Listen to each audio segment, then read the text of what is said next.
أعوذ بالله من الشيطان الرجيم. بسم الله الرحمن الرحيم. ألم تر إلى الذي حاج إبراهيم في ربه أن آتاه الله الملك إذ قال إبراهيم ربي الذي يحيي ويميت قال أنا أحيي وأميت قال إبراهيم فإن الله يأتي بالشمس من المشرق فأت بها من المغرب فبهت الذي كفر والله لا يهدي القوم الظالمين. ألم ترى آياتان دكتلي إلى الذي أعسلتا حاج إبراهيم چې جګړه کړې وه ابراهیم علیه السلام سره فی ربه په باره د رب د کې ان آتاه الله د دې وجنا چې الله تعالی ورکړی و دته الملک بادشاهی اذ قال ابراهیم کله چې وی ابراهیم علیه السلام ربی الذی رب زما اعزاد ته یحیی چې ژوندي کول کوي ویمیتو او مړه کول کوي قال ویدو انا احیی زه ژوندي کول کوم و امیت و مړه کول کوم قال ابراهیم او ابراهیم علیه السلام فإن الله یاتی بس بیشک اللہ تعالی چې دی راولی بالشمس نور لرا من المشرق د مشرق د طرفنا فأت بها من المغرب پس تراولا دی نور لرا د مغرب د طرفنا فبهت الذی پس حیران شو سړی کفرا چې کفر کړو والله لا يهدي القوم الظالمين الله تعالی هدایت نه کوي قوم ظالمانو ته. په دې مخکې آیت مبارکه کې دا بیانو چې کوم خلکو انکار وکړو کفر یې وکړو نو شیطان داغه دوست او ملګری وي او دا شیطانان رو لګي دی د رڼاګان نه تیارو طرف ته وباسي. دا یو مثال بیانی په دې آیت مبارکه کې چې یو سړی او هغه انکار کړو د الله تعالی د قدرتونو نه نو شیطان دغه ملګری شو او هغه بیا یو جلیل القدر پیغمبر سره مناظره وکړه د الله تعالی د وجود باره کې. واقع بیانیږي د ابراهیم علیه السلام د زمانې د یو بادشاه. آیت مبارکه کې دغه نوم نه دی راغلی او نه قرآن کریم دغه نوم ذکر کړی دی. د ابراهیم علیه السلام په زمانه کې چې کوم مطلق العنان او آزاد بادشاه چې هغه ته نمرود وایي دا عراق کې بابل ښار کې او نمرود پلار نوم دی کنعانو او د هغه د پلار نوم دی سنجاریبو او د هغه د پلار نوم دی سام او هغه بیا د نوح علیه السلام زوی دی. نو دا د نوح علیه السلام ته نږدې دی دا نمرود بن کنعان بن سنجاریب بن سام بن نوح علیه السلام. دل الله تعالی بادشاہی ناشنا ورکړې وه. امام مجاهد رحمت الله علیه وی چې دنیا کې 4 کسانو په ټوله دنیا باندې بادشاہی کړې ده. نو پای کې یو دا نمرود بن کنعان هم دی چې دل الله تعالی وسیع سلطنت او حکومت ورکړو. او دویم بیا بخت نصر دی. دا 2 کافران دي او 2 مسلمانان نیک انسانان چې یو سلیمان علیه السلام دی او دویم ذوالقرنین دی. بہرحال نمرود الله تعالی وسیع سلطنت ورکړو او ډیر عمر ورکړو، لیکن هغه د خدای دعوه وکړه. دا لومبني هغه انسان دی چې د خدای دعوه یې کړې وه او دا لومبني هغه انسان دی چې د په خپل سر باندې تاج ایښودی و. د نه مخکې بادشاهانو په سر باندې تاج نه کېښودو. او دا لومبني هغه انسان دی چې د انسان نه به یې لاس او خپې کټ کولو. یو ظالم متکبر انسانو او خلق به مجبوره کو چې ما ته به سجده لګوئ، تر دې چې د ملک په تمامو غلو او دانو باندې د قبضه وه.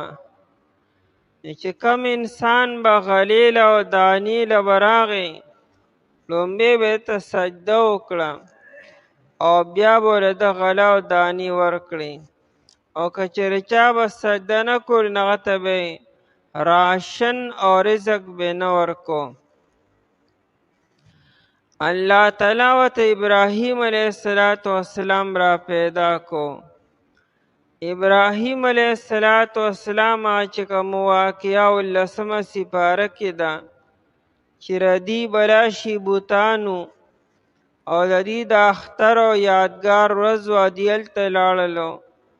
ابراهیم علیه السلام راغی، بوتان یې ورله ټول مات کړو او غټ بوت یې ورله پرېښودو. ماښام چې دې میلې نه رالو، نو ټول بوتان تس نس پراته دي، یو بت روغ دی. دی پوهې دا کار چا کړی دی؟ نو پاتې صرف ابراهیم علیه السلام شاته پاتې شو، باقي ټول خلک تلو. هغه یو تن ووایي چې ابراهیم علیه السلام دې بوتانو باره کې داسې نامناسبه خبره کړې چې زه به دې خبر اخلمه، دا کار به هغه کړي. ابراهیم علیه السلام د بتخانې او د بتکدې چې کوم منجور او کوم نگران او چیرمن و، هغه راوغوښتو. ابراهیم علیه السلام سره گفتگو وکړه. د خبرو نه دا معلومه شوه چې دا کار ابراهیم علیه السلام کړی دی. اوس هغه ابراهیم علیه السلام له سزا ورکوله، لیکن ابراهیم علیه السلام څه معمولی شخصیت نه دی. هغه چیرمن د دې نه دا مصلحت په دې کې وګڼو چې دا مسله بادشاه ته وړاندې کو، چې بادشاه دله سزا ورکړي نو ښه به وي. نو هغه لاړو بادشاه ته چې نمرود دی، هغه ته د ابراهیم علیه السلام باره کې منفي خبرې وکړې چې دی داسې دی او دی داسې دی، دی تام نه مني، تا ته معبود نه وایي او هغه زمونږ معبودانو سره دا عمل کړی دی. یعنی بادشاہ له جوش ورکو په غوسه کې او جذبه کې راوسته د ابراهیم علیه السلام خلاف. هغه ابراهیم علیه السلام راوغوښتو او ابراهیم علیه السلام تو سره سجده مو نه کړه. د بادشاهانو طریقې کار دا و چې تعظیم به کو بادشاه مخې ته، سجده به یې کوله، سر به دې ښکته کو. ابراهیم علیه السلام دا دواړه کار ونه کړو.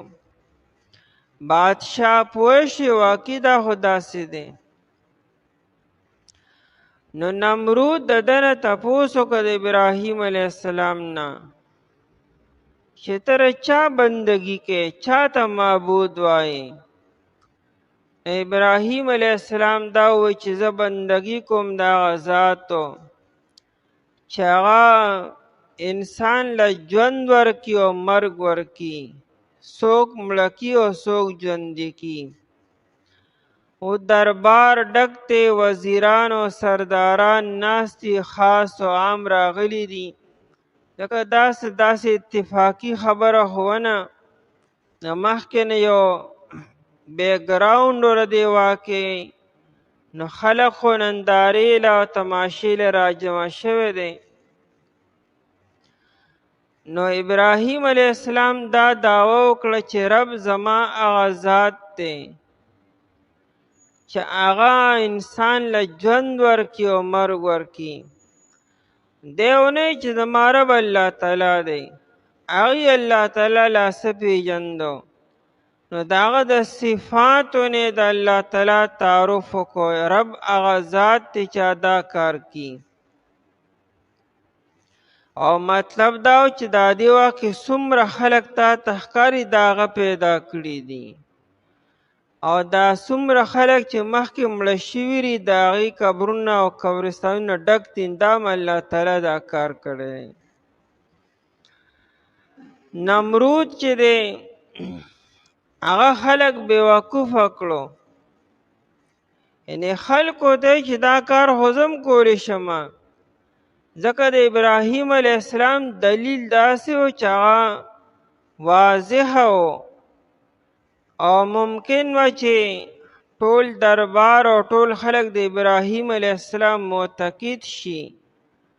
نو نمرود د سیاست نه کار واغستو او داسې توړ یې وکړو چې د خلکو سترګې یې وله پټې کړې او د اصل خبرې نه د خلکو توجه واړوله. وي دا کار خو زه هم کولی شمه، مرګ او ژوند خو زه هم ورکولی شم خلکو له. او څه چل یې وکړو، د جیلخانې نه 2 کسان راوغوښتو، هغه یو یې په پانسۍ باندې وخوځو، علیه سزا ورکړه، مړ یې کو، او هغه بل یې آزاد پرېښودو. وی دا یو مې مړ کو، دا یو مې ژوندی کو، دا ژوند او دا مرګ خو زه هم ورکولی شمه. حالانکې دې ته موت او حیات کوم ځای وایي؟ د مرګ د موت او حیات خو په تعریف دی نه پوهیږي. موت خو ویل کېږي چې انقطاع الروح من الجسد ته، چې روح د بدن نه جدا شي او د الله په حکم سره جدا شي. او که چېرې انسانان دا یو بل ولي او قتلي، نو دا خو دې صرف سبب استعمالي، باقي روح ته الله تعالی وباسي. انسان چې انسان مړ کی یا چې کوم دی دا کوم اسباب دي، نو دا هغه صرف سببي، باقي الله تعالی نه غواړي نو هغه سبب استعمال شي، بیا موت را نشي. هر اکسیډنټ او هر ګولۍ دا د قتل یا د مرګ سبب دی، خو قانوني کلی نه دی. بیا خو پکار دا چې هر څوک داسې کېدی، حالانکه خطرناک نه خطرناک اکسیډنټ وشي، خطرناک نه خطرناک ګولۍ ولګي او بیا هم انسان ژوندي وي، نو دا سبب دی. دا نه چې ګنې په دې سره به موت راځي، موت خو الله تعالی راولي. او حیات دې ته وایي چې اتصال الروح بالجسد، دا روح چې جسد سره یو دی شي ته حیات ویل کېږي. نو تا کوم دی کې هغه له حیات ورکو، خو مخکې نه ژوندی دی، روح واکې مخکې نه موجود دی خو تا پرېښودو، آزاد دی کو، نو دې ته حیات وایي. حیات حقیقي په معنا دی نه پوهېدو، لیکن خلکو له دوکه ورکړه. ځکه خلکو د بادشاه دومره معتقد وره مخکې نه چې د بادشاه په دې خبرو او دام موت او دام حیات دی. ابراهیم علیه السلام پوه شو چې بادشاه هر دماغ دی او توجه د خلکو اړي. هغه یو بل داسې دلیل پیش کو، حالانکه د ابراهیم علیه السلام د لومړني دلیل توړ نه دی شوی او نه جواب شوی دی. دلیل خو هم لا په خپل حال دی چې الله تعالی مړه کول او ژوندي کول کی. اوس که ابراهیم علیه السلام په دې دلیل کې مخکې ته بیا، نو ممکن ده چې خبره د خلکو را توجه د خلکو ذهن نه بار شوی وي، او مقصود خدا چې حق واضح شي خلکو ته چې دا نمرود ځان ته خدای دا دیسې لګیا دی. نو دویم واضح دلیل پیش کو، وی زما رب روزانه سارو دا انور د مشرق د طرف نه راخیږي او دا تاسو یې وینئ واړه لوی شوی. نو که ته ځان ته رب وی، نو ته د الله تعالی په اګینس کې ځشلو کا چې دا انور ماښام د مغرب د طرف نه ته راخیږه. رب خو روزانه مشرق نه راخیږي، تمام دنیا به وویني چې نن د نمرود خدایي ظاهره شوه او انور چیرې د مغرب د طرف نه راوختو. او دا د نمرود په وس کې کم ځای کې وه، طاقت کې کم ځای کې وه. بس نمرود مکمل گم سم خاموش شو او جواب ورنه کړی شو. لیکن د بادشاهانو طریقه سره قرآن کریم خدای دې کې خاموش شو، یعنی خبره واضحه شوه، د الله تعالی خدایي ثابت شو، د نمرود بطلان ثابت باطل دی. لیکن د بادشاهانو طریقه داره چې کله دی د دلیل په میدان کې فیل شي او ناکام شي، بیا دی خپل طاقت او زور استعمالی. پس ابراهیم علیه السلام له دمکی ورکړه تا به زه ورته وولمه. ممکن ده چې د مناظرې دوران کې ابراهیم علیه السلام دام ویلي که چېرې ته ایمان نه وړې نو تاله به الله تعالی جنت درکړي، داسې داسې جنت به وي، او که چېرې ایمان دې راونه اور ته به ځې به خطرناک اور به وي. نو بادشاہ هغه اور د ابراهیم علیه السلام دپاره تیار کو چې زه به لاسه اور ته ځم تاړم به اور ته ولمه. نو حکم یې وکړو چې اور تیار کې خطرناک و. نو 6 میاشتې خشاک راجمع کړی شو او بیا اور بل کړی شو. ابراهیم علیه السلام ورته هغې ویشتو او بیا بل حکم وکړو چې زما دپاره دغه شان یو باغ او یو جنت تیار کې. هغه باغ خود تیار کو، یو محل هم تیار کو. 14 سپاره کې دا ذکر دی قد اتى الله بنيانهم من القواعد فخر عليهم السقف من فوقهم. یو لوی محل شاندارم تیار کو چې دا زما جنت او زما بغي. لیکن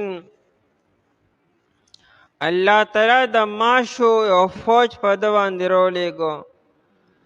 چې څومره انسانان د ده ملګري وو، الله تعالی د هغې د بدن هغه غوښه او وینې د ماشو په ذریعې سره ختم کړه او دی صرف د هډوکو ډانچې پاتې شوې. هغه محل په الله تعالی راوغورځو او نمرود الله تعالی فوراً مړ کولی شو، لیکن د عبرت سزا یې ول ورکوله، نو دی فوراً مړ نشو.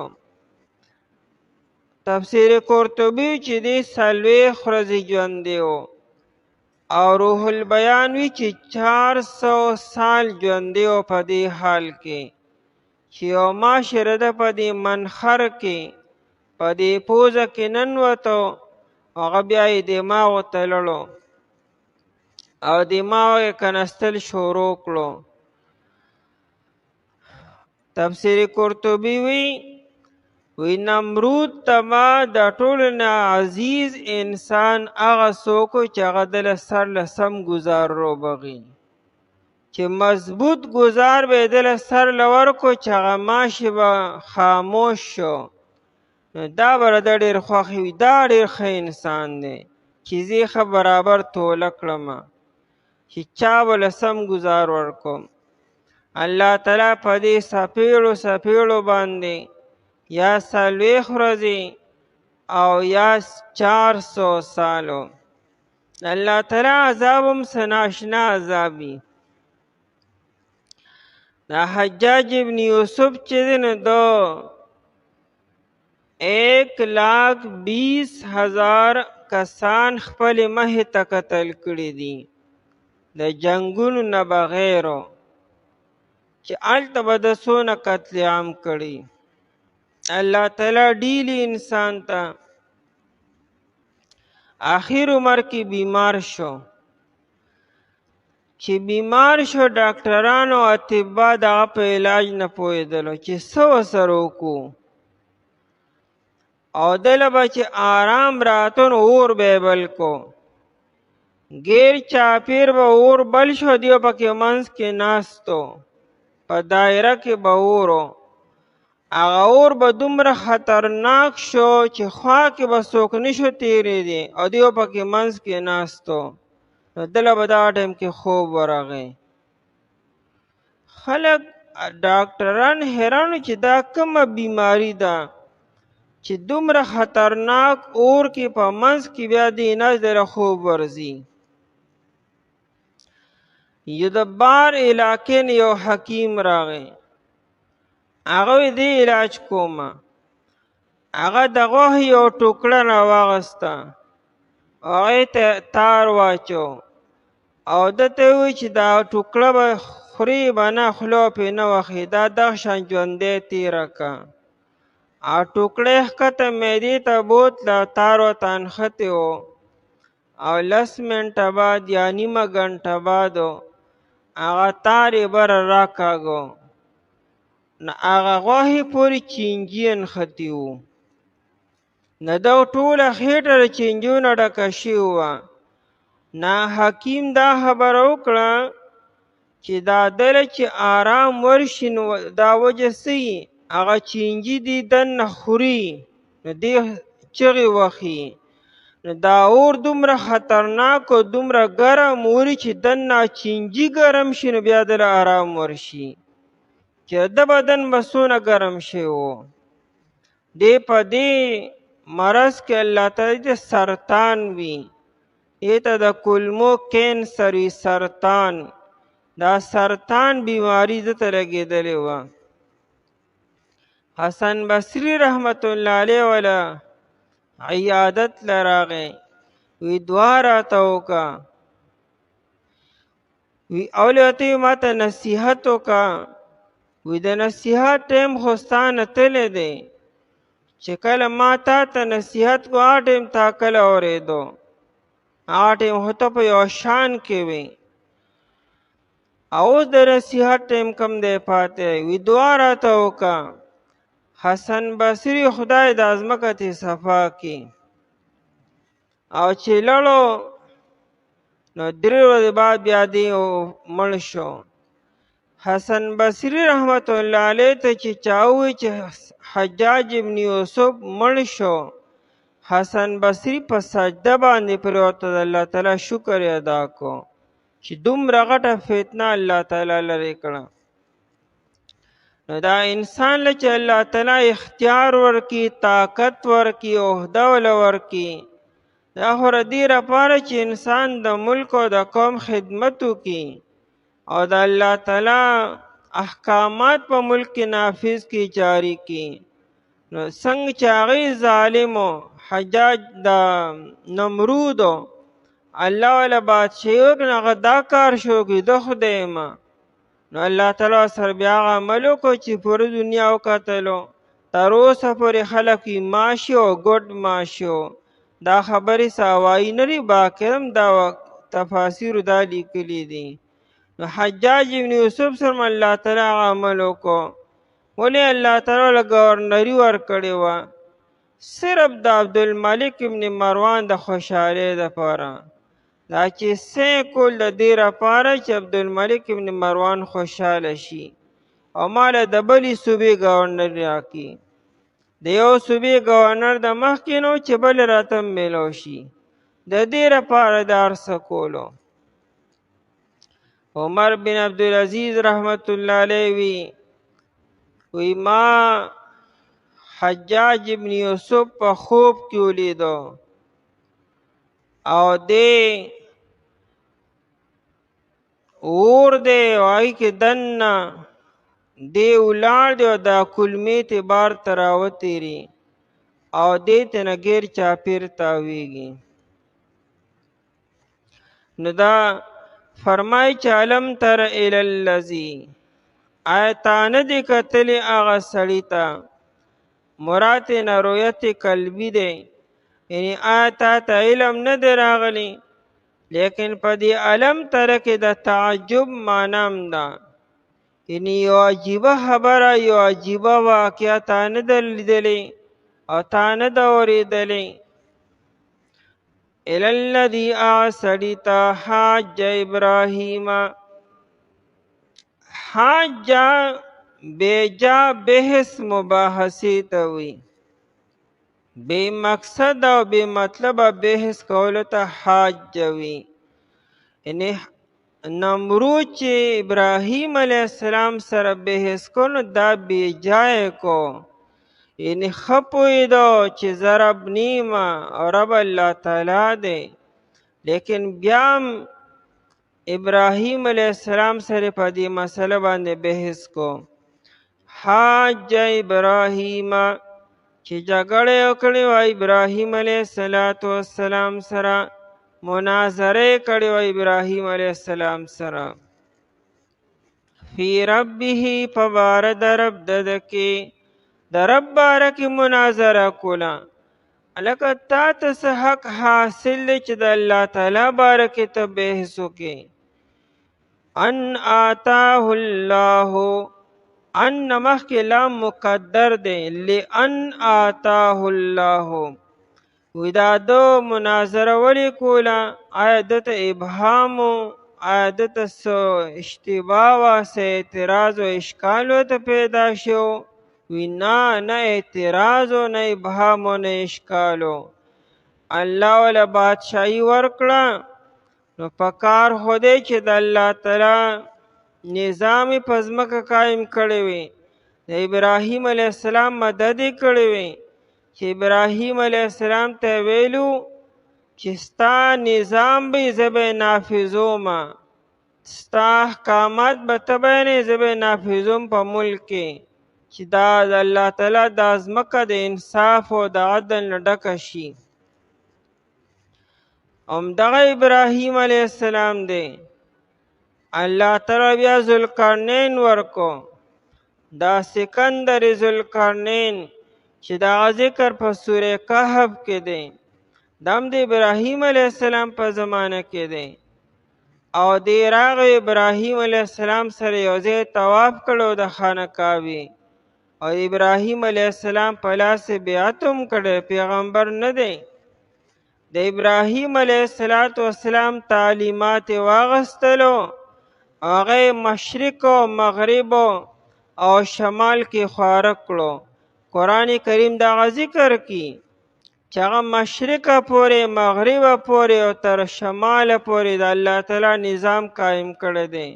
هغه لم الله تعالی حکومت ورکړو هغه څه وکړو دې سرکوزي څه وکړو ان آتاه الله د دې وجنه چې الله تعالی ورکړی و دته الملک بادشاہي دې ته تحکم وي عرب وی عادانی فلان لانی احسنت الیه وی پلانکی را سره ډېره غټه دشمني وکړه تکلیف یې راته راورسو وی ځکه چې ښه مې ورسره کړي وو پښتو کې مې ښه نه شو نو ښه را سره بد شو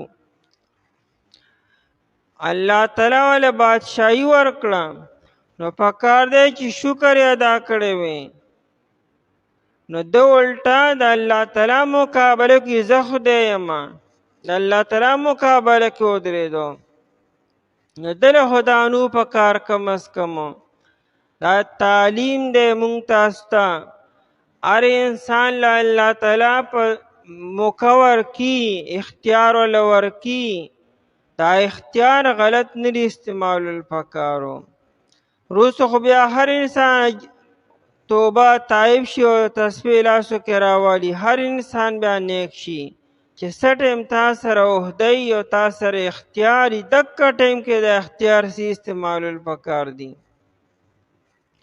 اذ قال ابراهیم کله چې وی ابراهیم علیه السلام ربی الذی دا هغه چونکې تپوس وکړو چې رب څوک دی د ابراهیم علیه السلام د رب تعارف کی رب زما ذات ته یحیی چې ژوندي کوي و یمیت هم مړه کوي یعنې چاله حیات ورکي او چاله موت ورکي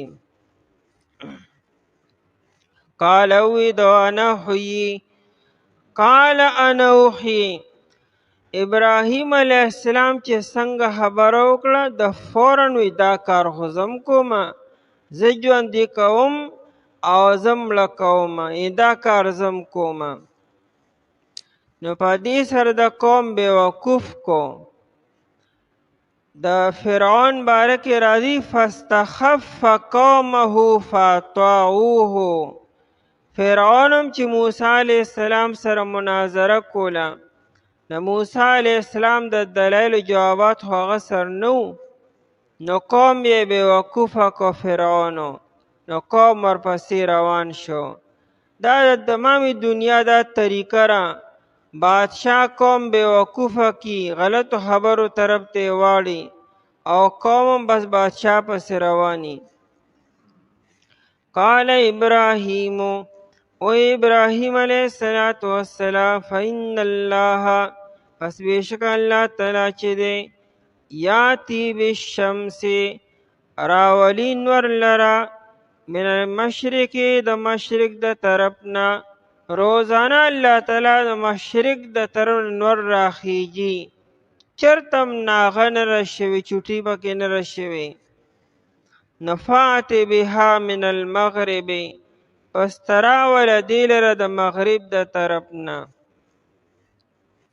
دې کې یو اشکال پیدا کی کچر نمرود داوی چې دا کار زه کوم روزانه د انور زره مشرق د طرف نه راخیږو ما نو په دغه دربار کې داسې خلک ناستو چې هغه په عمر کې د نمرود نه مشرانو او نمرود دای مخې ته پیدا شوی دی اول دای په کتابونو کې دا خبره لیکلي په هر د بادشاہ په هر یو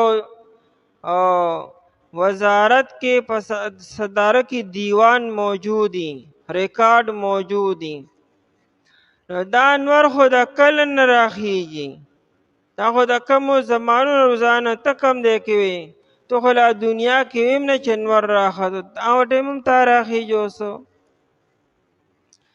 او بل دا چې کچېرې فرض که د ویلې وي نو الله تعالی ته د مغرب د طرف نه راخیږول څه دي روح البیان او روح قرطبي دواړو لیکلي دي چې دا د قیامت نه مخکې به د انور د مغرب د طرف نه راخیږي دا چونکې نمرود ته ابراهیم علیه السلام ویلو چې تی راوخیږه ناهو نکړی شو نو الله تعالی به د خپله بادشاهي یو ورځ خلکو ته ښي چې دا انور به د مغرب د طرف نه به هم راخیږي به فات بها من المغرب پس تراول د انور لرا من المغرب د مغرب د طرفنا فبهت الذي كفر فبهتا پس حیران شو متحیر شو الذي اغا سړی کفر چې انکار کړو چې کم په انکار باندې مصر و ولاړو کلکو هغه حیران شي هغه سره دې خبرې بیا جواب نو آیا بیا هغه خبره ومنله نو قرآن کوي والله لا يهدي القوم الظالمین چونکه ظالم و چونکه حق پرست ونه هغه ته ابهام و اشتباه ونه نو الله تعالی هغه ته هدایت نکو والله الله تعالی چې دی لا يهدي القوم الظالمین هدایت نکوي قوم د ظالمانو ته آیت نه دا خبرم معلومه شوه چې بادشاہی الله تعالی کافر تم ورکی غیر مسلم تم ورکی پیغمبری دا صرف او صرف برگزیده انسان ته ورکولی ګر چاته الله تعالی نه ورکی لیکن اختیار او حکومت او بادشاہت او سلطنت دا الله تعالی هر چاله ورکی آیتانه دی کتنی آزاد تا هغه سړی ته چې جګړه کړې وه ابراهیم علیه السلام سره په باره د رب دده کې د دې وجې نه الله چې الله تعالی ورکړې وه دته بادشاهي کله چې ابراهیم علیه السلام رب زما ذات دی چې ژوندي کوي او مړه کوي وی دا زه ژوندي کوم او مړه کوم و ابراهیم علیه السلام پس بېشکه الله تعالی چې د راولي نور لره د مشرق د طرف نه پس تراوه دیله د مغرب د طرف نه پس حیران شاه سړی چې انکار کړو الله تعالی هدایت نه کوي قوم د ظالمانو ته اعوذ بالله من الشیطان الرجیم بسم الله الرحمن الرحیم أو كالذي مر على قرية وهي خاوية على عروشها قال أنى يحيي هذه الله بعد موتها فأماته الله 100 عام ثم بعثه قال كم لبثت قال لبثت يوما أو بعض يوم قال بل لبثت 100 عام فانظر إلى طعامك وشرابك لم يتسنه وانظر إلى حمارك ولنجعلك آية للناس وانظر إلى العظام كيف ننشزها ثم نكسوها لحما فلما تبين له قال أعلم أن الله على كل شيء قدير او کالذی مر یا پشان دا سړی چې تیر شولو علی قریة په یو کلي باندې وهي خاویة په داسې حال کې چې دارا پریوتونکي وو علی عروشها په چتونو خپلو باندې قال اویدو أنا يحيي هذه الله سرنگی بجوندی کوي دی لر الله تعالی بعد موتها پس د مرگ د دینا فأماته الله 100 عام پس الله تعالی مړ اوساتلو دل رسل کالا ثم بعثه بیرا پورته کدل را قال وی الله تعالی کم لبستا سمر وختا تیر کړو قال وی دو لبست یوما ما وخت تیر کو یو ورځ او بعد یوم یا سیسد یوی ورځې. قال وی الله تعالی بل لبست مئة عام بلکې تا وخت تیر کړی سل کالا. فانظر الى طعامک پس ته وګوره خوراک خپل ته، وشرابک او اوبو خپلو ته، لم یتسنه چې نه دی بدل شوی. وانظر الى حمارک او ګوره خر خپل ته، ولنجعلک آیة للناس او دا پاره دی چې مونږ وګرځو تا لره نشانی د پاره د خلکو. وانظر الى العظام او ګوره اډوکو طرف ته، کیف ننشزها چې څرنګه مونږه ژوندي کوو دی لره. ثم نکسوها لحما بیا مونږه اغوندو دی ته غوښه. فلما تبین له پس هر کله چې ظاهره شد ته، قال وی دو اعلم ان الله زه پوهیږم چې بېشک الله تعالی على كل شيء قدیر په هر یو څیز باندې قدرت لرونکی دی. د حضرت عزیر علیه السلام په یو کلی باندې تیرېدلو، هغه کلی را پریوتی و. عزیر علیه السلام د تعجب اظهار وکړو چې دا کلی به څنګه آبادیږي او دا خلک به دوباره څنګه په انسانانو سره آباد شي. الله جل شانه هغه ته مشاهدې په طور باندې چې هغه ته په خپلو سترګو باندې وښي، الله تعالی عزیر علیه السلام وفات کو او 100 کاله بعد را ژوندی کو. دی چې کله په دغه کلي تېرېدو د سره خپل خر و او سره انځر او سره د انګورو رس او یا ورسره پی و. هغه خر الله تعالی مړ کو، هغه ټوکړې ټوکړې شو، اډوکې اډوکې یو بل نه جدا شو. د هغې نه غوښه او سرمن او پټې رګونه ختم شو، صرف اډوکې پاتې شوي وو. او چې د سره کم خوراک او څښاک و نو هغه اکه شان صحیح سالم پروت و، هغې کې ذره برابر رد و بدل نو راغلی.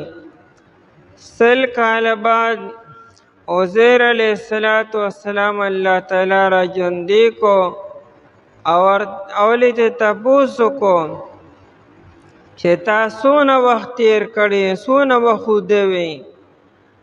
د چې وکتل نو یو ورځ به وه تقریبا، او یا پوره ورځ هم نه بلکې د ورځې سیسه نیمه ورځ به وه. الله جل شانه وحی وکړه چې ته خو 100 کاله وده وی، 100 کاله مړ وی او 100 کاله مات به راپورته کړې. او غیر چاپېر وګوره، هغه خر ته وګوره چې هغه اډوکې جدا جدا پراته دي.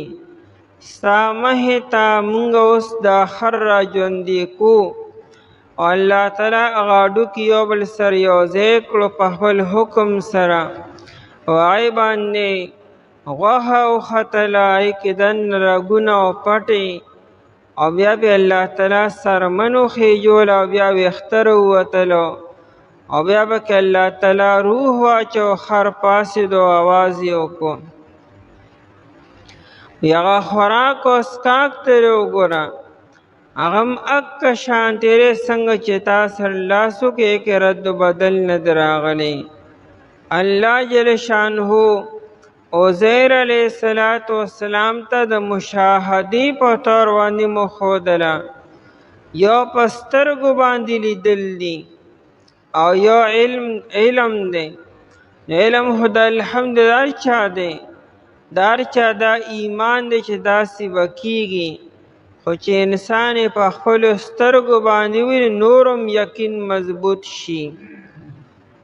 نو عزیر علیه السلام چې څه ویلو هغه د شک او د شبهې په بنیاد باندې نه، لیکن د حیرانتیا او د تعجب په انداز کې ویلو چې دا کلی به لا څنګه آبادیږي او دا به څنګه په انسانو باندې بیا دوباره هغه شان رونق به وي. نو الله تعالی ورته دنیا کې وښودلو چې هغه یې را ژوندی کو، خر یې هم را ژوندی کو، او هغه کلی چې هغه یادو چې هغه بخت نصر روان کړی و هغه الله تعالی څنګه بیا آباد کو. د ایران بادشاه کوسک لاړو، هغه چې نه مذهب شته نه دین شته، د ایرانیانو خو څه مذهب آسماني نشته دی، لیکن الله تعالی لړه کې واچولو، هغه ځان سره لوی لښکر بوتو او بیت المقدس او پوره علاقې دوباره آباد کړه. الله تعالی چې نظام بدلی بیا داسې بدلی، د هیچا هم نه محتاجه، یو غیر مسلمه یو بددینه انسان به راپاسي دغه به دونه لوی کاروالی چې حیرانه به او کالذي مر علی قریة. دا مخکې سره تعلق ته علم تر الی الذی سره، یعنی حبیبه تا نه دي کتلي هغه سړي ته، او دارنګې تا نه دي لیدلی هغه سړی یعنی عزیر علیه السلام. مر علی قریة چې تیر شو په یو کلي باندې چې بیت المقدس و، وهي خاویة علی عروشها، او دا کلی را پریوتی و په خپلو چتونو باندې، چې په چتونو باندې را پریوزي نو د هغې مطلب د ویښ سره هموار شوی دی. یو خو دا چې د یو څیز صرف چت را پریوزي دیوالونه یې روغي نو هغه لا بیا هم آبادي اساني، خو یو دا چې چت مخکې راشي او دیوالونه پې د پاسه راشي نو هر څه الدول شي، د هغې آبادي بیا ډېر ګراني.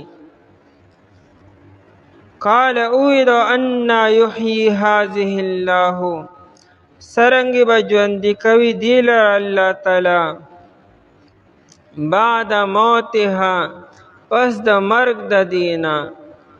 د هر څیز دپاره خپل خپل مرګي، د انسان مرګ دا دی چې روح ترې نه جدا شي، دارنګې د حیواناتو مرګ دا چې روح ترې نه جدا شي، د ونې مرګ دا دی چې دا وری بلی شي کټ کړی شي، او د شینکي مرګ دا دی چې دا هم اورې بلی شي، د ګټې مرګ دا دی چې دا ماته شي، د جامو مرګ دا دی چې دا کټ کړی شي د تانو، او د اغوستلې شویو جامو مرګ دا دی چې دا خیرنې شي.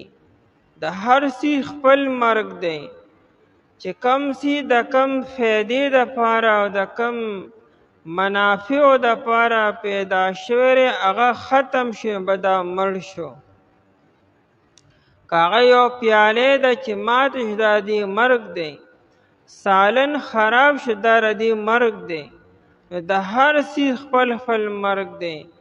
د کلي مرګ دا دی چې کلی را پرېوتو، آبادۍ روانې شوې، اوسېدونکي ختم دا د کلي مرګ دی. نو بعد موت یې ځکه ووایي پس د مرګ د دې نه چې کلی مړ شوی دی، خلک مړ شوی دی، هر څه مړه شو. فاماته الله، الله تعالی مړ وساته ده لره، دا نه چې الله تعالی مړ که ده لره، مړ کول خو په لږ ساعت کې کیږي. الله تعالی دې مړ وساتو 100 عام سل کاله.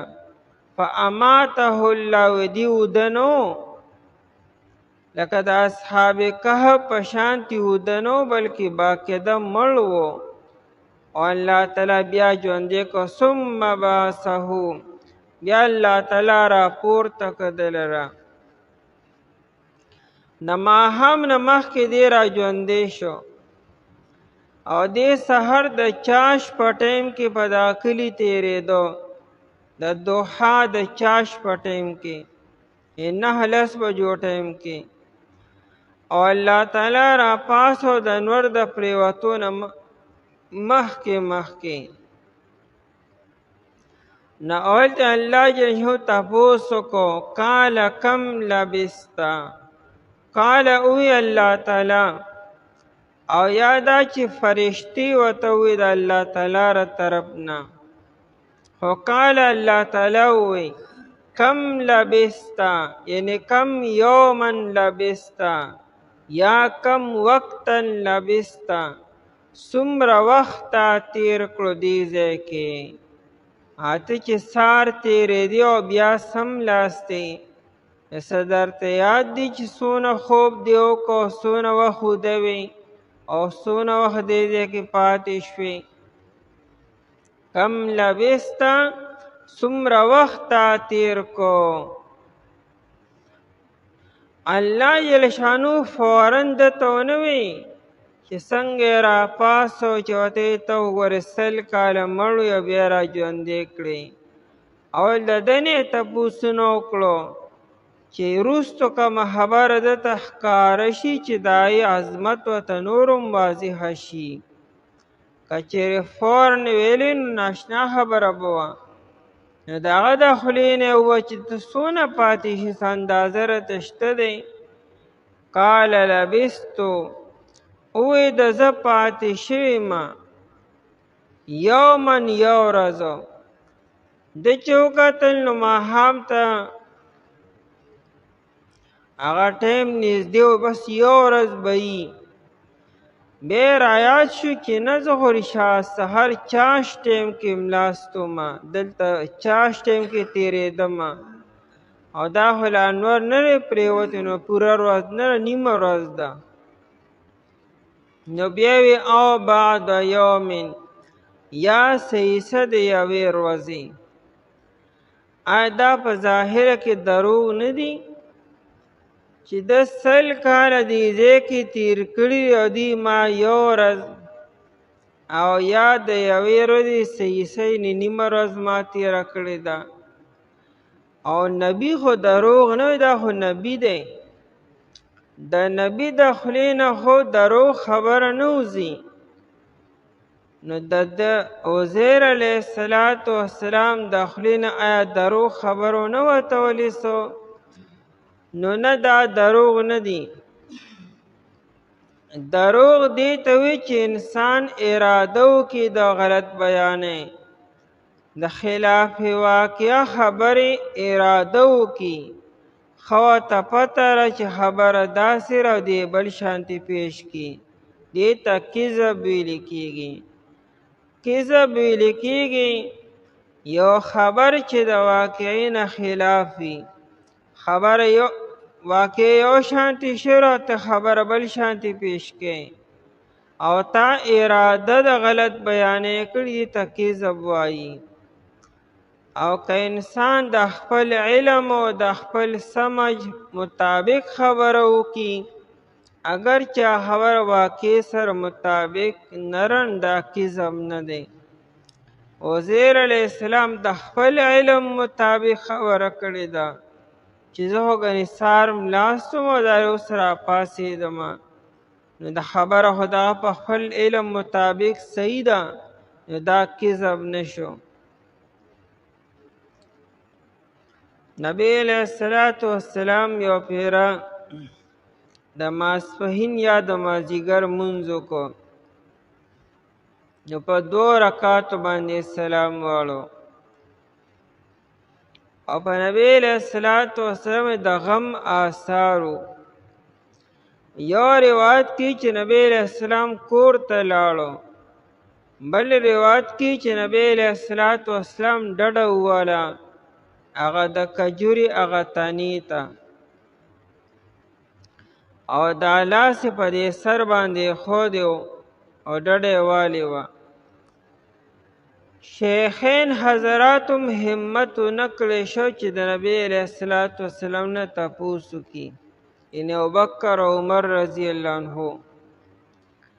بعد خلک هغوی لړه د جومات نه، هغوی وی کیدای شي مونځ نیم شوي، یعنې مونځ د څلورو په ځای 2 رکعته شو. ذوالیدین یو صحابي دی، د ده نوم خرباک رضی الله تعالی عنه و. ذوالیدین به ته وي 2 لاسونو والا، 2 لاسونو والا خو هر څوک وي، یا خو دا چې د لاسونو لږ اوږده او یا دا چې دی ډېر سخي انسان و، ځکه ورته ذوالیدین وي. نو دی راوړاندې شو او د نبی علیه الصلاة والسلام نه یې تپوس وکړو چې جی ستاسو نه خبره هېره شوه، نو د 4 په ځای 2 رکعته وکړو، او که نه مونځ د 4 په ځای 2 رکعته شو. نبی علیہ الصلاة والسلام لم اکثر ولم انسو، او لم اکثر ما کمیم نره کړی، یعنی مونځ کم شوی نه دی نو ما هم کمې نه دی کړی، او زما نه هېرم نه ده راغلی. اوس یو کار خو شوی دی، د نبی علیہ الصلاة والسلام خو 2 رکعته کړي دي، نو جواب کې څه وي، نه د ما نه خبره هېره شوې ده او نه ما مونځ کم کړی دی.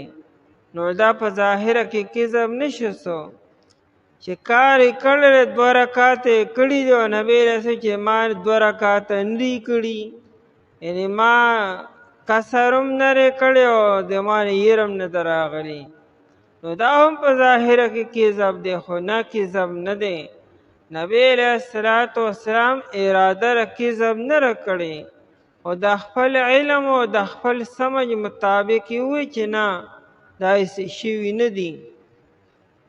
او بیا نبی علیہ السلام د شیخینو نه د نورو صحابو نه تپوس وکړو، دا ذوالیدین چې څه وي دا دې ټیک وایي، ولې ما 4 په ځای 2 رکعته کړي دي؟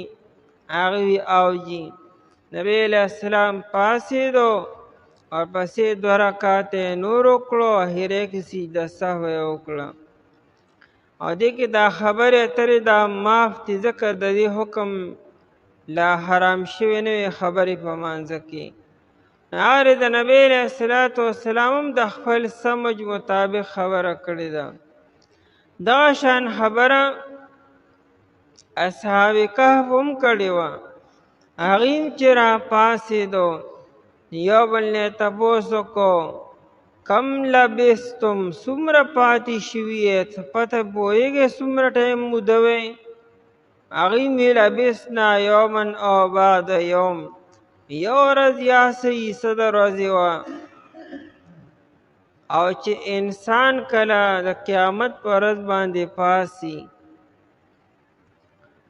او ردینه فرشتې تپوس وکړي څومره پاتې شوي یې، څومره قبر کې یا دنیا کې، دی وایي ما لبثوا غیر ساعت، لږ 1 ساعت پاتې شوي، زیات نه، د لږ ساعت نه زیات نه.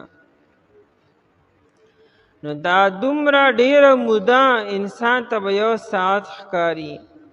دلته عزیر علیہ السلام چې څه ویلي دي د خپل علم مطابق ویلي دي.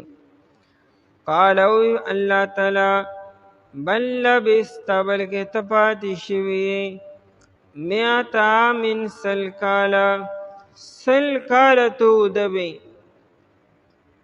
او لهذا فانظر الی طعامک، ته وګوره خپل خوراک ته. طعام ما یطعمو ته وي، د غذا په طور باندې چې کوم څیز خوړل کېږي ته طعام ویل کېږي. د خپل خوراک ته یې وګوره. نو خوراک د سره انګورو او یا ورسره انځرو. دا انګور چې دا طعام دی، دا فاکهه میوه نه ده، دغه موږ میوې په طور باندې استعمالو. انګور چې دا طعام کې راځي، غذا ده، یعنی دا د روټۍ کار کی. نو فانظر الی طعامک، پس ته وګوره خپل خوراک ته چې هغه تا سره انځرو او یا د سره انګورو. وشرابک، شراب ما یشربو ته وي، د څښلو څیز ته وي. یو خو زمونږ اردو پښتو کې شراب چې کوم معنا هغه نه دی مرادو. شراب په عربی کې ما یشربو، هغه مونږ چې کوم څیز ته شراب وایو ته عربی کې خمر ویل کیږي، ای ته عربی کې خمر شراب وایي. او دا دلته کې د څښلو څیزو، که هغه اوبه دي، که هغه شربت دی، او که هغه نبیذ دی، او که بل د څښلو څیز دی. نو دا د سره پیو او یا سره د انګورو رسو. انګور یې دای نه چې کوم اوبه وباسلې وی ته شراب وایي. دا عربو کې دا ترتیبو. نبی علیہ الصلوۃ والسلام سره ابن مسعود رضی الله تعالی عنہ هغه په کومه شپه چې جناتو ته تبلیغ کو، نو ابن مسعود رضی الله عنه نبی علیہ السلام زمانه تپوسو کو ما فی دعوتک، تاسو په دې لوحې کې څه دي؟ ما ورته چې نبیذ نبیذ دي. نبیذ به د کجورو نه جوړېدو، کجورې به دې اوبو کې واچولې، ایو پکې خوند را پرېښودو. دا به عربو سحر څکلو یا ټیم په ټیم به څکلو به. نو نبی علیہ السلام تمرتن طیبتن و ماء طهور، خو پاکی کجورې دي په پاکي اوبو کې اچولې وي، نو راکه چې اودس پې وکړم. نبی علیہ السلام په هغې باندې اودس وکړو. نو اصل کې لا پوره خوند نو پیدا شوی. کجورې په دغه اوبو کې اچولې وي، خو هغه اوبه لا رنګ بدل شوی نه و، نه خوند بدل شوی. نو نبی علیہ السلام پې اودس وکړو. نو عربو دا ترتیبو چې دی به سره په سفر کې دا ګرځول به، د کجورو اوبه دارنګې نور د انګورو اوبه به سره به ګرځولې. وشرابک، او بسته یعنی هغه سیرو هغه رسته. لم یتسنه، چې نه دی بدل شوی.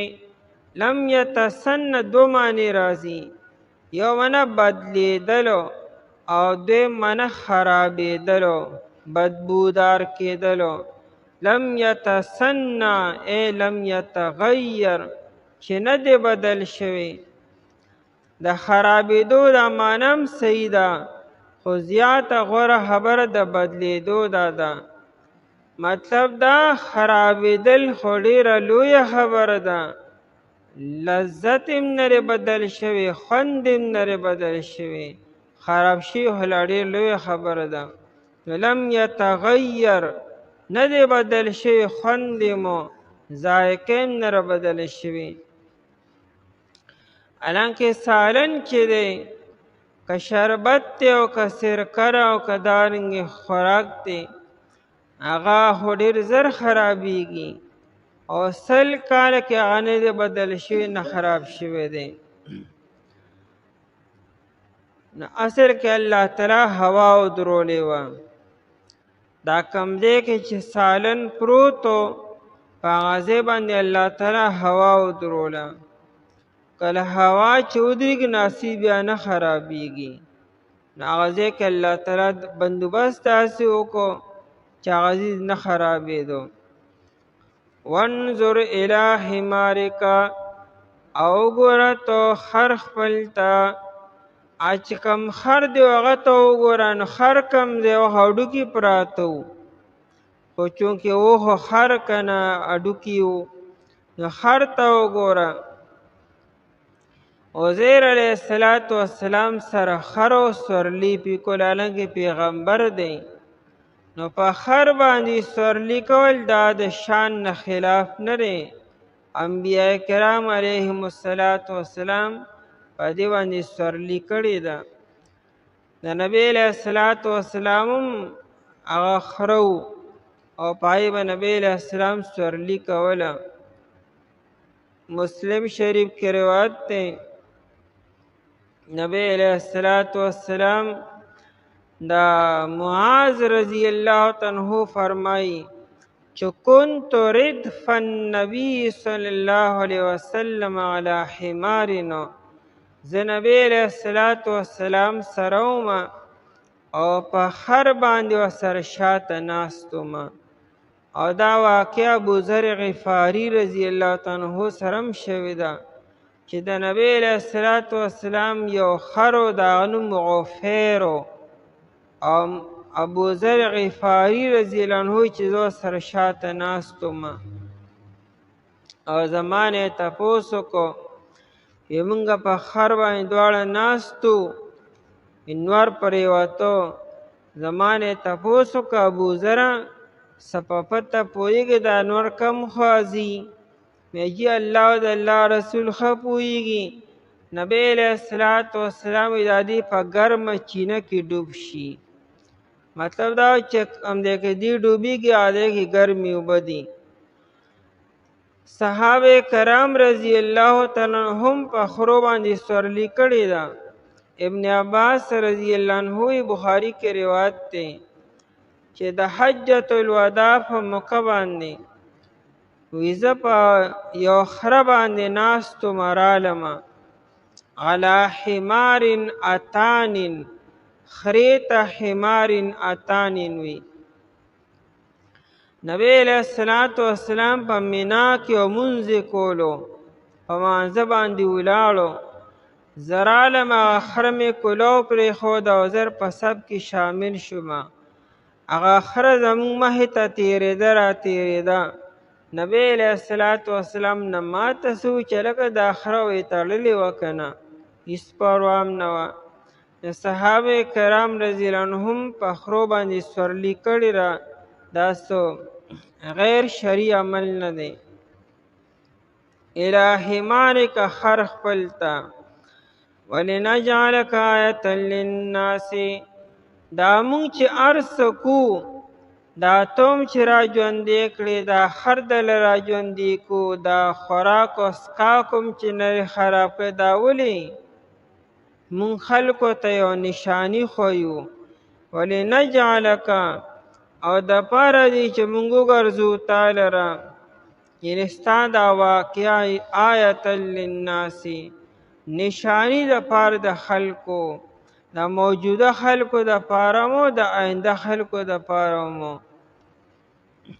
وانظر الی العظام، او ګوره اډوکو طرف ته، د خر هغه اډوکو ته وګوره. درې پیرې وانظر وی، هره واقعه ځان له یو لویه نشاني ده.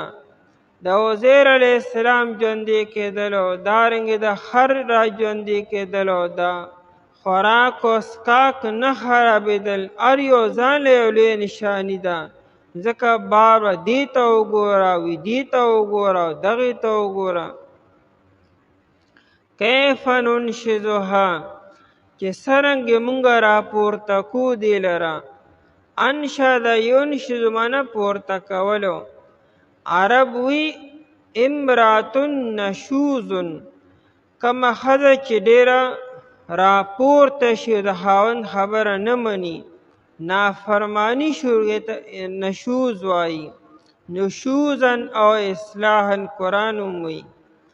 نو ننشزها مونږ راپورته کو دی لره.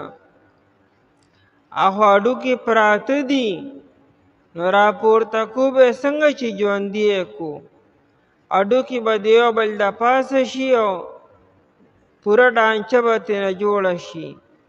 او یا د ننشزها بله معنا مونږ ژوندي کو دې لره، نو بیا به دا انشر ینشرو شي، د ذا په ځای او بیا راشي. ننشرها مونږ ژوندي کو دې لره. ثم اذا شاء انشر، انشر معنی خورولو، خو لازمي معنی داره چې هغه ژوندي کولو.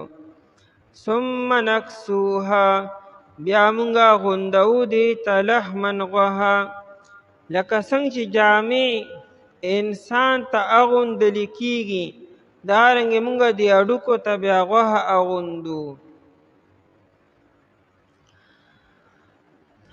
الله جل شانو د اسمان نه آواز وکړو، یا فرشته راله، فرشتې ورته آواز وکړو، ایتها العظام البالیه المتفرقه، اے رستو جدا جدا پراتو اډوکو، ان الله یأمرک، الله تعالی حکم کی تاسو ته، ان ینضم بعضک الی بعض کما کان، چې دا اډوکي یو بل سر یوځای شي لکه څنګه چې مخکې یو بل سر یوځای وي.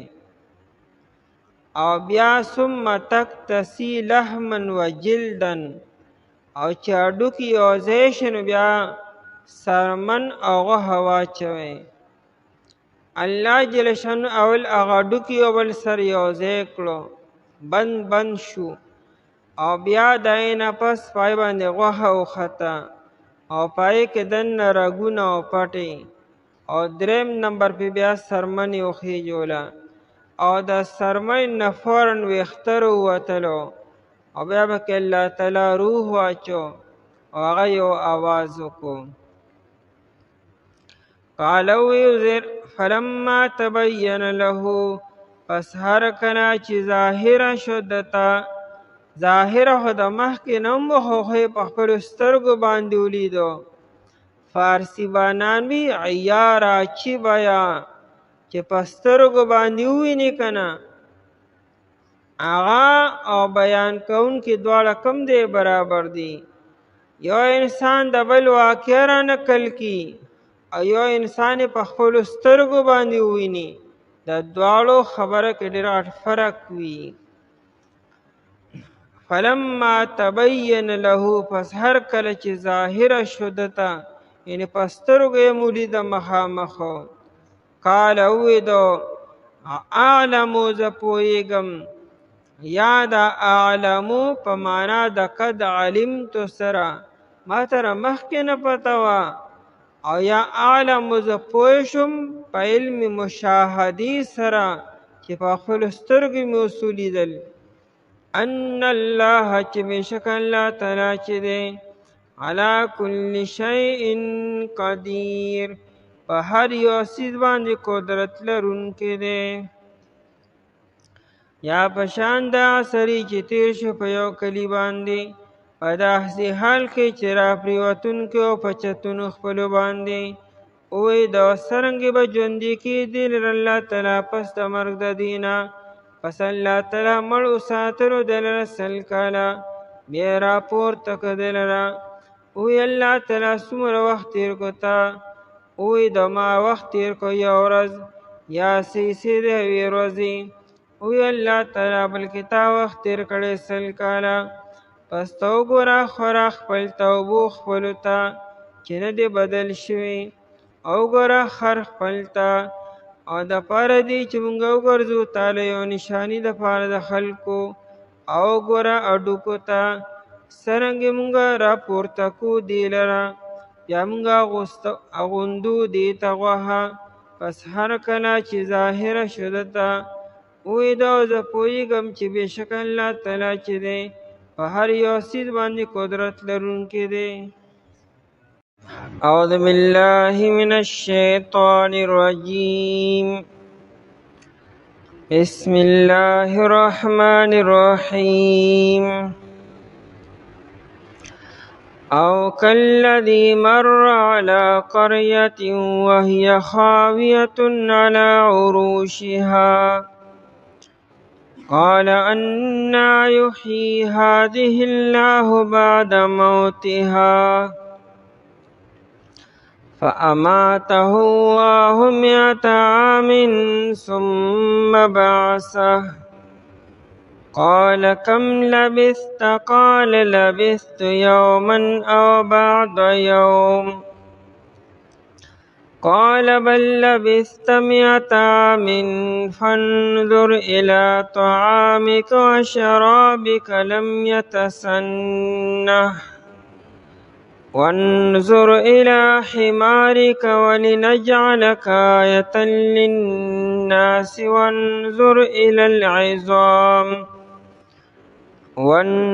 إلى العظام كيف ننشزها ثم نكسوها لحما فلما تبين له قال أعلم أن الله على كل شيء قدير أو كالذي مر یا پشان دا سړی چې تیر شولو علی قریتن په یو کلي باندې وهي خاویتن په داسې حال کې چې دا کلی را پریوتونکی و علی عروشها په چتونو خپلو باندې قال اویدو انا یحیی هذه سرنگ با ژوند کوي دی کلی لرا الله بعد موتها الله تعالی پس د مرگ د دینا فاماته الله پس الله تعالی مړ اوساتلو دلرا 100 عام سلکالا ثم بعثه بیرا پورت کدلرا قال اوی اللہ تعالی کم لبستا سمر وقت تیر کرتا قال اوی دو لبست یومن ما وقت تیر کو یورز او بعد یومن یا بعدی صد اوی روزی قال اوی اللہ تعالی بل لبست 100 عام بلکہ تا وقت تیر کڑرے سل کالا فانظر الى طعامک پس تو گرا خوراک پلتا وشرابکا او بوخ پلتا لم یتسنه چې نه دی خراب شوی وانظر الى حمارک او تو ګورا خر خپلتا ولنجعلک آیة للناس او د پاره دی چې مونږ وګرځو تعالی نه د پاره د خلکو وانظر الى العظام او تو ګورا اډوکوتا کیف ننشزها سرنگ مونگا جمع کو دی لرا ثم نکسوها بیا مونگا اغندو دیتا لحمن غها فلما تبین له پس هر کلا چی ظاهر شدا خبر دتا قال ویدو اعلم ان الله زپویگم چی بیشک اللہ تعالی علی کل شیء قدیر په هر یو سیز باندې قدرت لرونکی دی آیت مبارکه کې بیان دی چې الله جل شانه د مړو په ژوند کول باندې قادر دی د قیامت پر ورځ به الله تعالی تمام انسانان ژوندي کي او مخې ته به ودري دا خو به د قیامت نه پس کیږي آیا دنیا کې هم داسې چته شوي دي د دې څه نظیر او څه مثال شته نو دې آیت مبارکه کې بیان کی چې او د قیامت نه مخکې مو په دنیا کې داسې مثالونه الله تعالی ښکاره کړي دي چې یو مړ انسان دوباره ژوندی کړی دی لکه څنګه چې د اصحاب کهف واقعه ده چای 300 سال بعد الله تعالی ژوندي کړو او دلته کې د یو انسان خبره کی چې 100 کاله بعد الله تعالی را ژوندي کو را پایسو. اصل کې مخکې آیت کې د ابراهیم علیه السلام او د نمرود منځ کې چې کوم مناظره شوې وه، ابراهیم علیه السلام لومړنی دلیل پیش کو چې الله تعالی هغه ذات دی چې خلکو له ژوند ورکي او مرګ ورکي. بیا نمرود آی کې د هغې داسې انداز کې جواب وکړو چې خلکو ته اشتباه وشوه. نو قرآن کریم د دغه دلیل مظاهره کی چې ابراهیم علیه السلام چې کوم ویلو چې الله تعالی انسان ژوندي کیمو مړه کیمو، نو دنیا کې یو مثال وګورئ چې الله تعالی یو انسان مړ کو او 100 کاله بعد دوباره راپورته کو. دا واقعه اصل کې د عزیر علیه السلام باره کې ده. نورم بلا اقوال دي لیکن راجح قول دار چې دا د عزیر علیه السلام واقعه ده.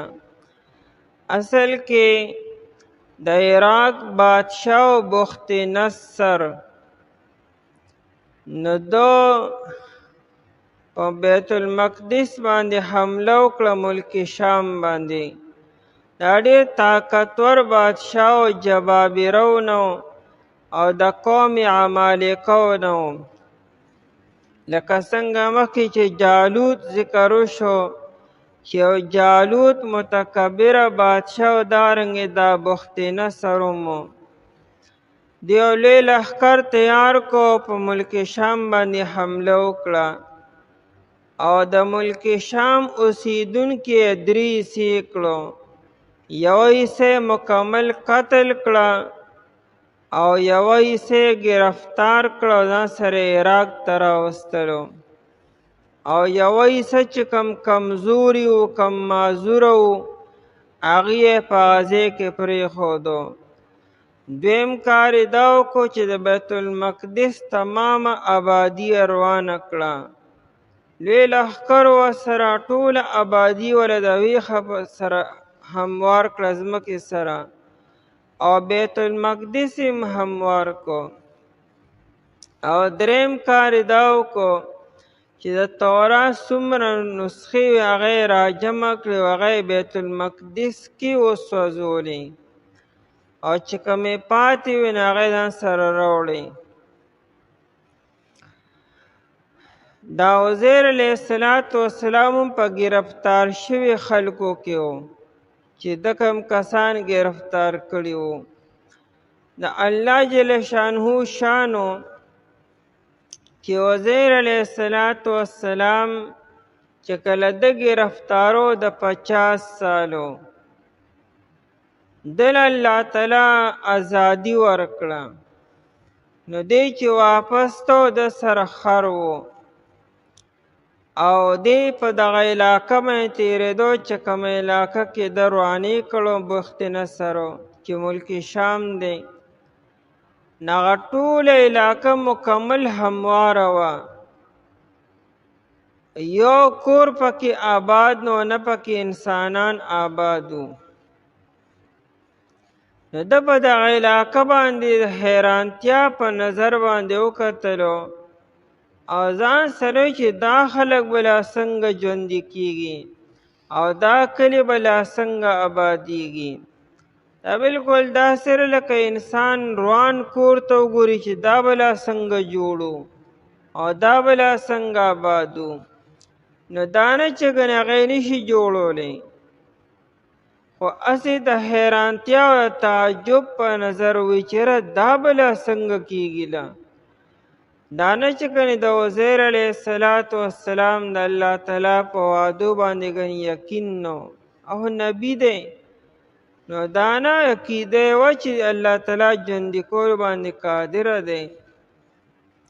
واسې دا کلي حالت ته یې چې وکتلو، کندراتو ته یې وکتلو، خلکو ته، نو په دغه نظر باندې و چې دا به څنګه لا ژوندي کېږي به. دې مخکې لاړو د یو ونې د لاندې آرام یکو خر یې هلته وتړو. ده سره په یو مشکیزه کې وړوندې تیلی وه، پای کې ورسره نبیذ و. دا نبیذ د انګورو رس ته ویل کېږي، او ورسره انځر او یا ورسره انګورو. هغه ځان سره خوا کې ټیپن کېښودو او دې سملاستو.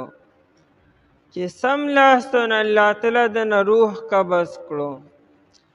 او دا د ورځې د اول واقعه وه، یعنې سحر ټیم و، د چاشتو د دوحا ټیم و. 100 کاله الله تعالی دې مړ وساتلو. او الله تعالی په ځمکه باندې په حشرات الارض باندې دا خبره حرامه کړې وه چې عزیر علیه السلام بدن ته نقصان ونه رسي. نو نه بدن خراب شوی دی، نه روز شوی دی، او نه حشرات الارض چینجو وغیره د عزیر علیه السلام بدن خراب کړی دی. لیکن آخوا چې دا کم خر و، نو د خر زندگی 20 سالی، 20 کال بعد بیا دې مړ شي. هغه 20 کال بعد الله تعالی هغه مړ کو. هغه تر دې چې را پرېوتو، ټوکړې ټوکړې شو، هډوکي یو بل نه جدا شو، د هغې نه غوښه ختمه شوه، ویښته ختم شو، سپین هډوکي پاتې شو، او هغه هډوکي هم د یو بل نه جدا جدا شو. د ده چې کله 70 سال شو د عزیر علیه السلام، نو 70 سال بعد د فارس یو بادشاه و کوسک و، هغه له الله تعالی پړه کې واچولو. نو هغه خدي دوران کې بخت نصر الله تعالی مردار کو. قرطبي م لیکلي، روح الماني م لیکلي دي چې په هغه باندې م الله تعالی د ماشو عذاب راولېږو. نو ماشې د هغه هم په سپېمه کې ننوت او هغه دغه طریقې سره مردار شو.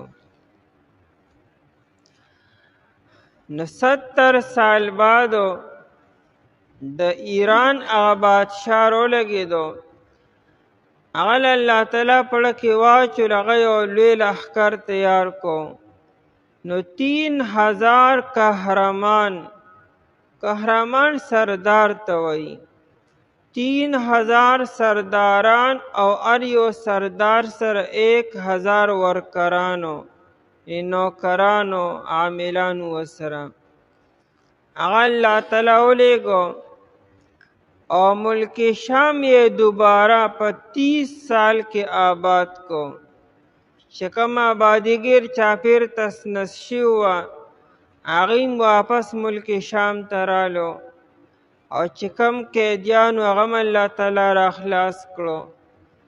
او دې 3000 چې دي سر 1000 عاملانو او ورکرانو، هغوی بیت المقدس باندې شروع شو، آبادی دوباره وکړو، بیت المقدس دوباره آباد کو، او د مخکې نه ښکلي انداز کې آباد کو. دا عزیر علیہ السلام 100 سال بعد الله تعالی را ژوندی کو. چې را ژوندی کو، را پایستو، نو دا د ماښام نه مخکې خبره وه، د مازدیګري ټیم و چې الله تعالی دې را ژوندی کو. نو ده سره خطاب وکړو، څونه ټیم وده وی. نو ده چې وکتل، نو خو سحر ټیم و.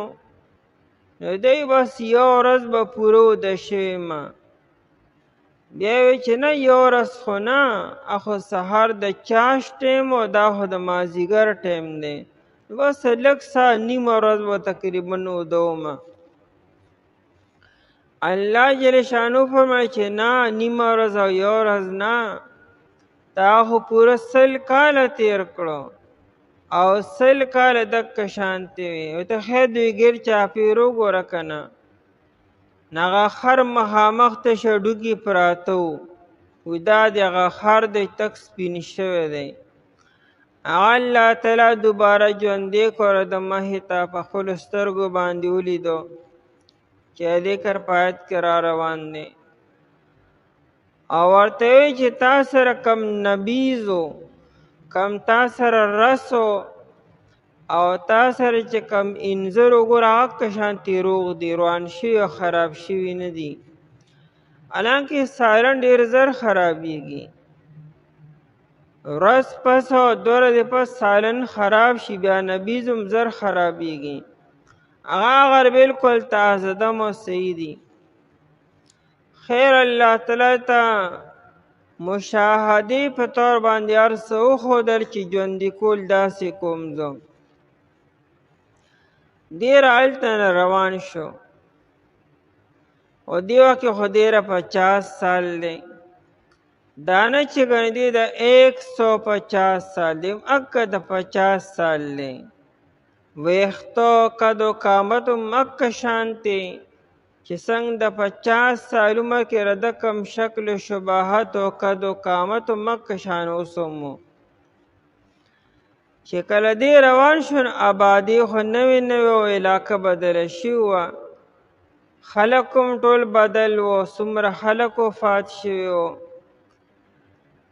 د خیر په قراینو سره په علاماتو سره خپل کور ته ورسېدو.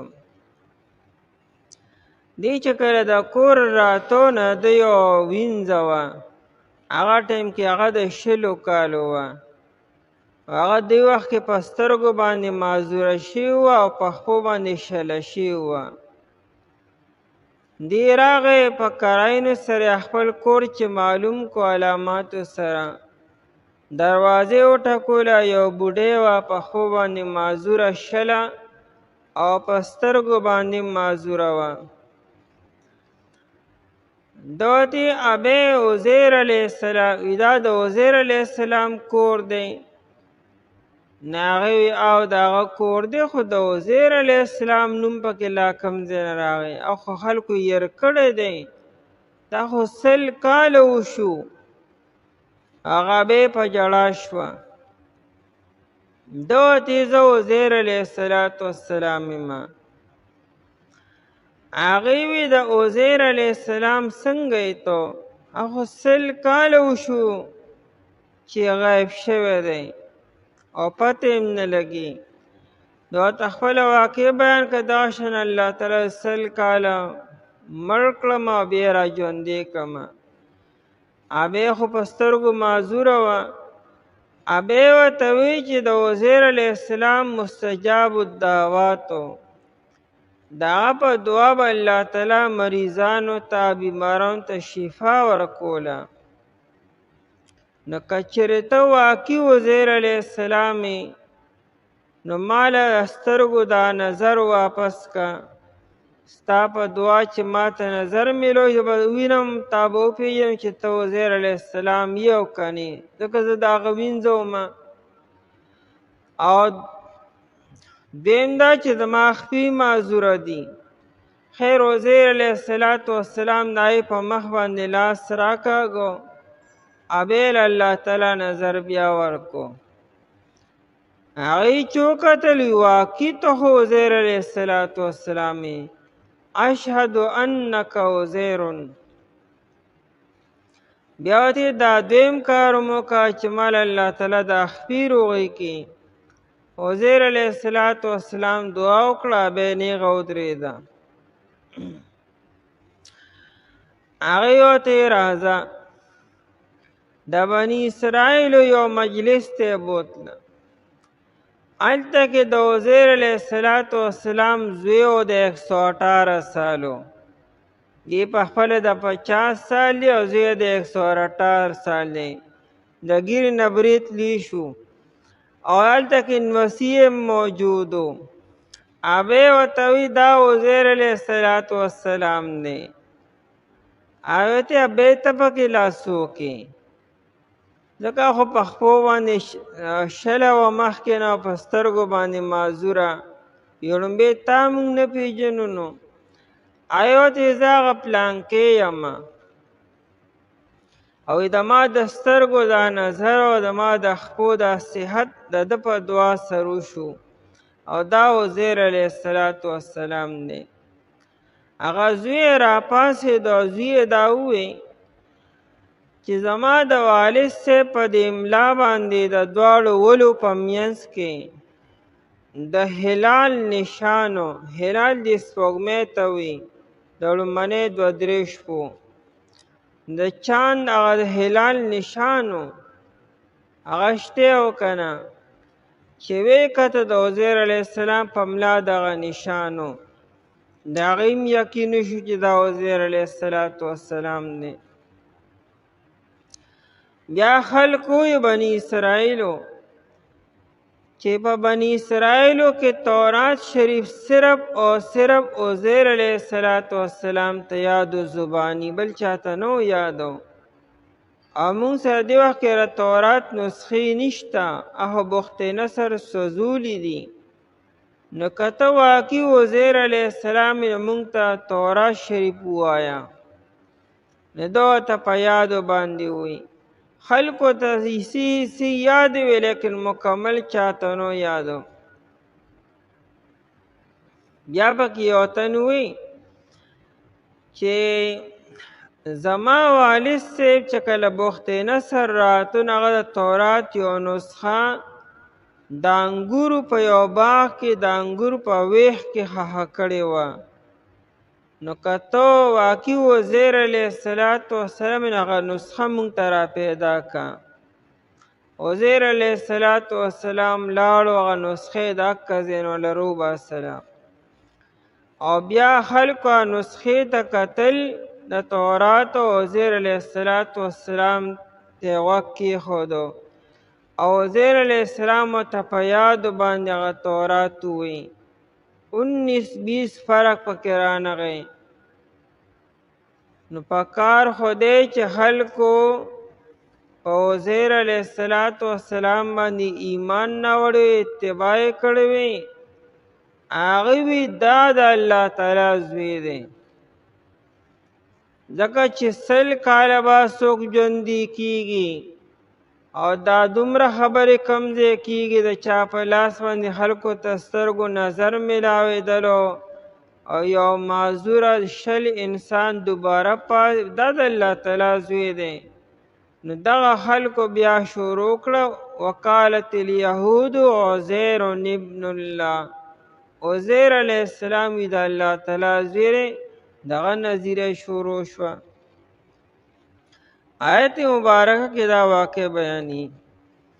او کالذی یا پشان دا سړی ان ارائیت مثل الذی څنګه چې مخکې آیت کې راغی لم تر الی الذی حاج، آیتانه دي کتلی هغه سړي ته. دلته یا نبی علیه السلام آیتانه دي کتلی هغه سړي ته. دا کاب زائده دی. او کالذی یا پشان د هغه سړي چې دا عزیر علیه السلام دی. مر علی قریة چې دی تیر شو په یو کلی باندې. کلی نه مراد دیهات نری نړو کې بانډا پورا غټ هار دی. عربی کې هار تم قریه ویل کېږي.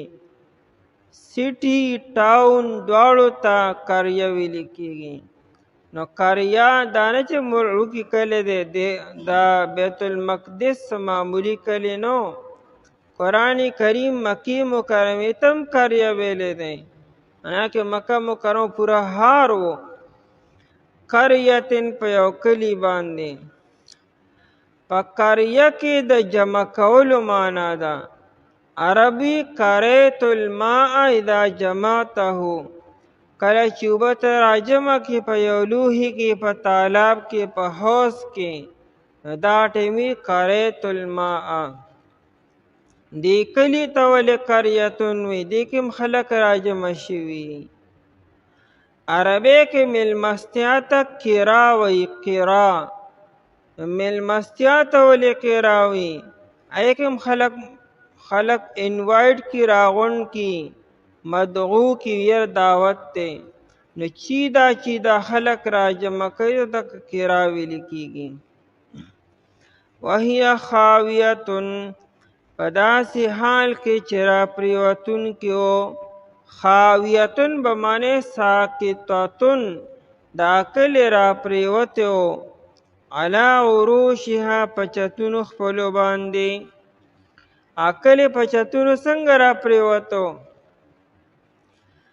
دیوالونا چت مخی را پریوتو دیوالونو پی دا پاس را پریوتلو چې دا دیوالونه کولاو شي چت راشي ښکته او دیوال پې د پاسه راشي نو دغه ټیم کې ویل کېږي خاویتن علی عروشها یعنې دا نه چې اول دیوالونه راغلو کته او بیا پې چت راغی یا دیوالونه زمین بوز شو یعنې ښکته ننوتلو او چت داسې نه وه بلکې چت مخکې رو دیوالونه پی دا پاس رالو یا بل مانا بکو خاویتن خاویتن بمانے خالیتن دا کلی خالی و دا اسیدن کنا دا خلقنا عربی خواتو خواتی دابتو یا خواتی المرأتو چکل ولادتو شی و خیٹ خالی شی دا ټیم کې خواتي المرأة یا خواتي الدابة قال ان یحیی اوی وزیر علیہ السلام ان سرنگ یحیی ژوندی کیبا هذه دی کلی لرا الله الله تعالی الله به دا کلی څنګه ژوندی کی د شک په بنیاد باندې نه وه بلکې دا وجه تعجب په بنیاد چې دا بلا څنګه ژوندي کیږي دا خو داسې خراب شوی دی چې بعد موتها پس د مرګ د دینا فاماته الله پس الله تعالی مړ کړ دی لره 100 عام سل کاله نو دا نه چې دی په سل کاله کې مړ کېدل خو په لږ ساعت کې کیږي نو فاماته الله الله مړ اوسات دلرا کدی مړ کېدل خو په لږ ساعت کې کیږي فاماته الله یعنی البسه الله الله دې سل کال مړ اوساتو 100 من سل کاله یعنی دانه چې دیو دو نبا کېدم مرګ په د باندې الله تعالی راوستو انسان چې ژوندی وي او روح پکې وي نو حیوان د باندې چک نه لګي دا میږي او دا حشرات الارض انسان نه خوري د عربي شاعران چې دي دا کیفیت ډیر بیاني یو شاعر وی چې هغه پلان کې می وجلو په صحرا کې نو روح پکې لاو نو دا مارغانم غیر چاپیر تاویدل په دې انتظار چې د روح کله وځي ما دې په دک شان حال کې پرې خودو نغه یو خبره کی چې ګوره مارغانم په دې باندې پوی د کې لا ساشته نو خال الله نه راځي او چې کله د انسان نه کله سا وځي نو بیا د هوا د صحرا د مارغان شروع شي د انسان بیا غوښې تختی نو دا حیواناتو کې الله تعالی دا شعور خود لري چې تر څو پورې په انسان کې روح دې به خال ولا نه راځي او چې کله انسان نه روح وځي نو بیا هغې حملې شروع کړي او غوښه دې وړي دلته دا نه وي چې که عزیر علیه السلام فرق ژوندی وي نو دا نه چې کنه ژوندی او مړو انا کې مړ انسان له بیا حیوانات شروع شي انسان چې په قبر کې کیږي 40 دن بعد د نه باندې بیا میږي شروع شي بیا که 40 دن کې د بدن مکمل روز شي اندامونه یو بل نه جدا کېدل شروع شي بیا دا چینجی شروع شي انسان بیا خوري لیکن دلته عزیر علیه السلام مړ دی او بیا هم حیوانات خواله نه راځي. نو دا الله تعالی معجزتن او په حکم سره په حشرات الارض باندې دا خبره حرامه کړو چې دله خواله راشي. ثم بعثه بیا الله تعالی را پورته کړ دلره په معنا ثم احیاه بیا الله تعالی ژوندی کړ دلره. نو ګوره احیاه یو نه وي بعثه یې وي. بعث په عربی کې عربي بعثت الناقه اوښه چې کله کینې او بیا یې پاسئ نو دا وخت کې عربي بعثت الناقه ما اوښه پاسوله. نو قرآن کریم بعثه وی ناشنا نکتې طرف ته اشاره وکړه. لکه څنګه چې د ژوندي حیوان پاسول اسانی او چې ورته پاسه نو فوراً پاسی، دا حیوان څنګه زر پاسی؟ نو دکه رنګې په اسانه باندې الله تعالی دې را پاسو. یعنې دا نه چې دې ګنې مړ شوی او الله تعالی بیا روح د پلانکي ځای نه راوستو او بیا پلانکي فرشتې ته او بیا دا او بیا هغه او بیا څو ګنټې بعد دې را پاسېدو او دې ودرېدو. نه ثم بعثه فوراً یې پاسو او نیغې ودرو. دویم دې طرف ته اشاره وکړه لکه څنګه چې انسان اوښه کینی او ساری مالی بیا پاسی او گھنٹه پسی بیا پاسی دائی کې څه فرق نی راغلی او مکه شانتی وی. دارنګه عزیر علیہ السلام چې 100 سال مخکې کله الله تعالی دی مړکو په کم کیفیت کې وو او په کم حالت کې وو په حالت کې بیا پاسو. نه نوکونه لوی شوي دي او نه ویښته لوی شوي دي او نه بدن خراب شوی نه رنگ خراب شوی دی. په کم رنگ او په کم کیفیت کې چې دی الله تعالی وفات کړو په هغه کیفیت کې دی دوباره ودرو. ځکه ثم بعثه وی دا نه چې ګنې هر څه خراب شوي وو. انسان چې 24 غنټې خوب وکړي نو بدن رنګ زیړ شي. بیا چې کوم انسان ډیر خوب کی نو بدن مړاوي مړاوي او تک زیړ وي. او چې انسان 100 سال ملاستی نه به خرابېږي که نه وي نه خراب شي. ثم بعثه یا الله تعالی را پورته کړ دلرم په کیفیت باندې په کم کیفیت چې دې سملولی و. دومره کافي دی. یا پشان دا سړی چې دې تیر شلو په یو کلي باندې په داسې حال کې چې را پریوتونکي او په چتونو خپلو باندې وی عزیر علیه السلام څرنګې به ژوندي کېدل الله تعالی پس د مرګ د دینه پس الله تعالی مړو ساتلو دلره 100 کاله بیا یې راپورته کړه دلره